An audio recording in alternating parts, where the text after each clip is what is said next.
नमस्कार विद्यार्थी मित्रांनो, सह्याद्री आय एस मध्ये तुमचे स्वागत आहे. विचार करा, जगातल्या कोलंबिया आणि लंडन सारख्या सर्वोच्च विद्यापीठामधून ज्या माणसाने अर्थशास्त्रात डॉक्टरेट मिळवली, त्या माणसाला भारतात आल्यावर प्यायला पाणी मिळू नये, राहायला साधी जागा मिळू नये. किती भयंकर आहे हे. शिक्षणाने माणूस मोठा होतो, पण ज्या समाजात शिक्षणापेक्षा जन्माला आलेल्या जातीला महत्त्व दिले जाते, त्या व्यवस्थेविरुद्ध एका महामानवाने कसा लढा उभारला. याच द सिम्बॉल ऑफ नॉलेज म्हणजे डॉक्टर बाबासाहेब आंबेडकरांच्या अफाट जीवन प्रवासाला आपण आज आपल्या नव्या स्लाइड्सच्या माध्यमातून सलगपणे सुरुवात करूया. या महामानवाच्या प्रवासाची सुरुवात अत्यंत खडतर होती. त्यांचे वडील रामजी सकपाळ लष्करात सुभेदार मेजर होते. शाळेत असताना बाबासाहेबांना अस्पृश्यतेचे भयानक चटके सहन करावे लागले होते. त्यांना संस्कृत शिकण्यास मनाई करण्यात आली. याच अनुभवातून त्यांनी पुढे अत्यंत परखड विधान केले. बंदिस्त वर्ग म्हणजे जात होय, हे विधान आयोगाने परीक्षेत विचारलेले आहे. या सर्व अडचणींवर मात करत त्यांनी 1912 मध्ये मुंबईच्या एल्फिन्स्टन कॉलेजमधून पर्शियन आणि इंग्रजी विषयातून BA पूर्ण केले. एवढे उच्च शिक्षण घेणारे ते पहिले दलित विद्यार्थी ठरले. इथे आयोगाचा ट्रॅप लक्षात ठेवा. पुढील शिक्षणासाठी सयाजीराव गायकवाड यांनी त्यांना शिष्यवृत्ती दिली होती, पण त्यांची एक प्रमुख अट होती. ती अशी, शिक्षण पूर्ण झाल्यावर त्यांना बडोदा संस्थानात नोकरी करावी लागेल. याच शिष्यवृत्तीच्या जोरावर त्यांनी जागतिक शिक्षणाची गरुड झेप घेतली. अमेरिकेच्या कोलंबिया विद्यापीठातून त्यांनी MA आणि प्राध्यापक सोलिगमन यांच्या मार्गदर्शनाखाली the national dividend of India, A historical and analytical study हा प्रबंध लिहून आपली PhD पूर्ण केली. त्यांची ज्ञानाची भूक इथेच थांबली नाही. त्यांनी युरोपात लंडन स्कूल ऑफ इकॉनॉमिक्स मधून द प्रॉब्लेम ऑफ रुपी या प्रबंधावर DSc ही सर्वोच्च पदवी मिळवली. आयोगाचा अत्यंत हाईल्ड फॅक्ट लक्षात घ्या, त्यांचा हा प्रबंध पुढे history of Indian currency and banking या नावाने प्रसिद्ध झाला, जो भारतीय रिझर्व्ह बँकेचा मूळ पाया ठरला. परदेशातून सर्वोच्च पदव्या घेऊन बाबासाहेब भारतात परतले. सयाजीरावांच्या अटीनुसार ते बडोदा संस्थानात मिलिटरी सेक्रेटरी या क्लास 1 पदावर रुजू झाले.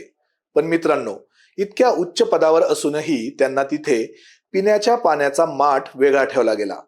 हाताखालचे शिपाई त्यांना फाईल्स फेकून देऊ लागले. खोटे नाव सांगून पारशी धर्मशाळेत राहावे लागले. तिथूनही त्यांना हकलून दिले.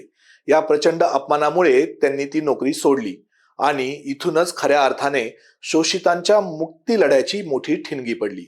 त्यांनी स्वतःची संस्थात्मक ताकद कशी उभी केली ते आता आपण पाहूया. या सामाजिक क्रांतीसाठी त्यांनी 3 महापुरुषांना आपले वैचारिक गुरु मानले.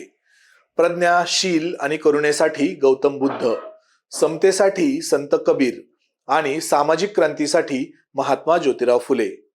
म्हणूनच त्यांनी आपला हू वेअर द शूद्राज हा सुप्रसिद्ध ग्रंथ आपले गुरु महात्मा फुले यांना समर्पित केला. याच प्रेरणेतून त्यांनी 20 जुलै 1924 रोजी मुंबईत बहिष्कृत हितकारिणी सभेची स्थापना केली.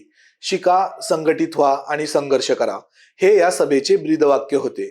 अस्पृश्यांमध्ये शिक्षणाचा प्रसार करणे आणि त्यांची आर्थिक स्थिती सुधारणे हे याचे प्रमुख उद्दिष्ट होते. बाबासाहेब आंबेडकरांच्या संस्थात्मक कार्याचा अभ्यास करताना आयोगाच्या या सर्वात मोठ्या ट्रॅप पासून सावध राहा. डिप्रेस्ड क्लासेस मिशन महर्षी VR शिंदे यांचे आहे, तर डिप्रेस्ड क्लासेस एज्युकेशन सोसायटी बाबासाहेबांची आहे. भारतीय अस्पृश्यतेचा प्रश्न हा ग्रंथ शिंदेंचा आहे, तर भारतीय रुपयाचा प्रश्न हा ग्रंथ बाबासाहेबांचा आहे. या दोन्हींमध्ये अजिबात गल्लत करू नका. आणखी एक हमखास फसवणारा सापळा म्हणजे समता या नावातला संभ्रम. महर्षी धोंडो केशव कर्वे यांनी 1944 मध्ये समता संघ काढला, ज्याचे मुखपत्र मानवी समता होते. तर डॉक्टर बाबासाहेब आंबेडकरांनी 1927 मध्ये समाज समता संघ काढला आणि त्याचे मुखपत्र केवळ समता होते. समाज आणि मानवी या शब्दांवर बारकाईने लक्ष द्या, म्हणजे तुमची गल्लत होणार नाही. संघटनात्मक पाया भक्कम झाल्यानंतर बाबासाहेबांनी आपला लढा थेट रस्त्यावर आणि कायद्याच्या चौकटीत आणला. निसर्गाच्या पाण्यावर सर्वांचा हक्क असावा म्हणून त्यांनी 14 तळ्याचा सत्याग्रह केला. तर देवाच्या दरबारात सर्वांना प्रवेश मिळावा म्हणून काळाराम मंदिराचा सत्याग्रह केला. सोबतच झोपलेल्या समाजाला जागे करण्यासाठी त्यांनी पत्रकारितेचे शब्दांचे शस्त्र कसे उपसले आणि त्यात आयोगाचे कोणते ट्रॅप्स आहेत ते आता आपण सलगपणे पाहू. या महासंग्रामाची सुरुवात 1920च्या मानगाव परिषदेतून झाली, जिथे राजर्षी शाहू महाराजांनी बाबासाहेबांची दलितांचे नेते म्हणून ऐतिहासिक घोषणा केली. त्यानंतर 20 मार्च 1927 रोजी त्यांनी महाडच्या चौदार तळ्याचा सत्याग्रह करून सवर्णशाही विरुद्धचा पहिला मोठा आणि संघटित लढा उभारला. याच महाडमध्ये 25 डिसेंबर 1927 रोजी त्यांनी विषमतेचा पुरस्कार करणाऱ्या मनुस्मृतीचे ऐतिहासिक दहन केले. त्यानंतर 1930 ला काळाराम मंदिर सत्याग्रह झाला. या संबंधीच MPSCची एक फॅक्ट लक्षात ठेवा. या सत्याग्रहात मंदिराच्या 4 दरवाजांवर पतित पावन दास, शंकरदास नारायणदास, कचरू साळवे आणि पांडुरंगराव राजभोग हे 4 अनुयायी खंबीरपणे उभे होते. हाच लढा राजकीय मंचावर नेण्यासाठी त्यांनी 1936 मध्ये स्वतंत्र मजूर पक्ष, 1942 मध्ये Akhil Bharatiya schedule caste federation आणि त्यांच्या संकल्पनेतून पुढे रिपब्लिकन पार्टी ऑफ इंडियाची स्थापना झाली. समाजाला जागे करण्यासाठी शाहू महाराजांच्या मदतीने 1920 ला मूकनायक सुरू झाले. त्यानंतर बहिष्कृत भारत, समता, जनता आणि शेवटी प्रबुद्ध भारत असा वृत्तपत्रांचा प्रवास राहिला. आता MPSC साठी ही फायनल हिट लिस्ट म्हणजेच हा तक्ता लक्षात ठेवा. लोकहितवादींची शतपत्रे बाबासाहेबांनी बहिष्कृत भारत मध्ये नव्हे तर जनता या वृत्तपत्रातून पुन्हा प्रकाशित केली होती. मित्रांनो, जो समाज त्यांना पाणी नाकारत होता त्याच समाजासाठी आणि देशासाठी सर्वोच्च कायदा लिहिण्याची ऐतिहासिक जबाबदारी शेवटी बाबासाहेबांवरच आली. अत्यंत प्रतिकूल परिस्थितीत प्रकृती साथ देत नसतानाही त्यांनी भारतीय राज्यघटनेचा मसुदा तयार केला. त्यांचे पुस्तकांवरील प्रेम आणि स्त्रियांना समान हक्क मिळवून देणारा त्यांचा लढा आपण या शेवटच्या टप्प्यात अभ्यासणार आहोत. शिक्षणाची द्वारे बहुजनांसाठी उघडी करण्यासाठी त्यांनी 1945 मध्ये पीपल्स एज्युकेशन सोसायटी काढली.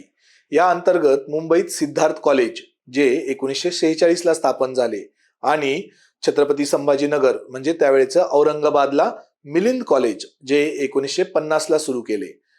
आयोग इथे शहरे आणि महाविद्यालय यांची जोडी चुकवून प्रश्न विचारतो, त्याबाबत सावध राहा. त्यांचे पुस्तकांवरील प्रेम एवढे अफाट होते की त्यांनी पुस्तकांसाठी दादर येथे राजगृह नावाचे स्वतःचे घर बांधले, जिथे त्यांच्याकडे 22,000हून अधिक ग्रंथांचा संग्रह होता.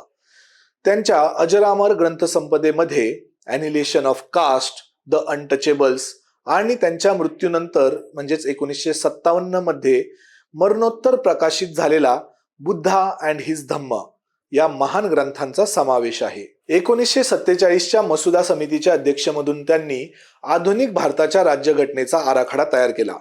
स्वतंत्र भारताचे पहिले कायदेमंत्री म्हणून त्यांनी संसदेत हिंदू कोड बिल मांडले, ज्यातून स्त्रियांना संपत्तीचा आणि समानतेचा हक्क मिळणार होता. या क्रांतिकारक मसुद्यामुळेच त्यांना आधुनिक मॉडर्न मनु म्हणून ओळखले जाते. 1935च्या येवला येथील धर्मांतरणाच्या घोषणेनंतर अखेर 14 ऑक्टोबर 1956 रोजी नागपूरच्या दीक्षाभूमीवर त्यांनी बौद्ध धम्माची दीक्षा ग्रहण केली. 6 डिसेंबर 1956 ला त्यांचे महापरिनिर्वाण झाले. 1990-91 मध्ये त्यांना मरणोत्तर भारतरत्न या सर्वोच्च नागरी पुरस्काराने सन्मानित करण्यात आले. तर विद्यार्थी मित्रांनो, अत्यंत गरिबीतून आणि विषमतेच्या चटक्यांमधून मार्ग काढत स्वतःच्या अफाट बौद्धिक क्षमतेच्या जोरावर संपूर्ण भारताला समतेचा कायदा देणाऱ्या डॉक्टर बाबासाहेब आंबेडकरांचा हा समग्र प्रवास आपण आज पूर्ण केला आहे. आयोगाचे सगळे फसवणारे सापळेही यात आपण डिकोड केले आहेत. आता जाता जाता तुमच्यासाठी आजचा एक महत्वाचा प्रश्न. डॉक्टर बाबासाहेब आंबेडकरांनी लोकहितवादींची म्हणजेच गोपाळ हरी देशमुख यांची शतपत्रे त्यांच्या कोणत्या वृत्तपत्रातून पुन्हा प्रकाशित केली होती? ज्यांना हा आयोगाचा सापळा पक्का आठवतोय त्यांनी लगेच खाली कमेंट बॉक्समध्ये लिहून पाठवा. आणि अशाच दर्जेदार आणि अचूक रिव्हिजनसाठी चॅनलला सबस्क्राईब करायला विसरू नका. Keep studying. थँक्यू. MPSC वर्णनात्मक किंवा UPSC परीक्षेची तयारी करताय तर तुम्हाला माहिती आहेच की प्रत्येक महिन्याच्या चालू घडामोडी किती महत्त्वाच्या असतात आणि विविध स्रोतांमधून माहिती एकत्र करायला किती वेळ लागतो ते.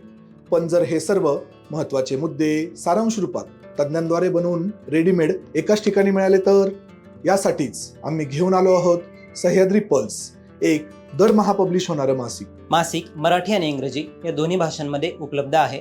ज्या भाषेत तुम्हाला सोयीचं वाटेल ती निवडा. पूर्व परीक्षा आणि मुख्य परीक्षा यांचे भाग स्वतंत्र दिले आहेत. त्यामुळे फॅक्ट्स कुठे वाचायच्या आणि डायनॅमिक म्हणजेच विश्लेषणात्मक विषय कुठे ते तुम्हाला स्पष्टपणे समजेल.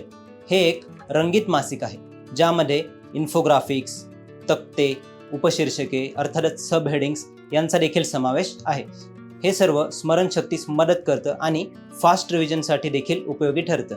या मासिकातील सह्याद्री स्पेशल्स आणि फीचर आर्टिकल्समध्ये महिन्यातील 3 ते 4 मुद्द्यांवर सखोल विश्लेषण असते, जे संकल्पनात्मक स्पष्टता देतात आणि निबंध व मुलाखतीसाठी तुम्हाला उपयुक्त ठरू शकतात. प्रत्येक लेखात महत्त्वाचे कीवर्ड्स, आकडेवारी, चांगले प्रशासकीय उपक्रम म्हणजेच बेस्ट प्रॅक्टिसेस, वे फॉरवर्ड यांचा समावेश आहे. आणि विशेष म्हणजे लेख मुख्य परीक्षेच्या उत्तरलेखनाच्या म्हणजेच आन्सर रायटिंग फॉर्मॅटमध्ये लिहिलेले आहे. प्रत्येक मुख्य परीक्षा लेखानंतर UPSC स्तराचा सराव प्रश्न दिला जातो, म्हणजेच वाचनासोबत विचार आणि उत्तरलेखनही होईल. हे मासिक फक्त चालू घडामोडीपुरते मर्यादित नसून आवश्यक तेवढं स्टॅटिक कंटेंट देखील कव्हर करतं. त्यामुळे हे मासिक दरमहा रिव्हिजनसाठी वापरायला योग्य आहे. त्यात मार्क करा, नोट्स काढा आणि हायलाइट करा. तुम्हाला हे मासिक प्रत्येक महिन्याच्या 5 तारखेपर्यंत उपलब्ध करून देण्याची जबाबदारी आमची. म्हणजे अभ्यासामध्ये उशीर होत नाही. तुमच्या MPSC प्रवासासाठी विश्वासार्ह अभ्यासपर साधने हवी असतील तर सह्याद्री पल्स मासिकाचा दरमहा अभ्यासाचा भाग बनवा.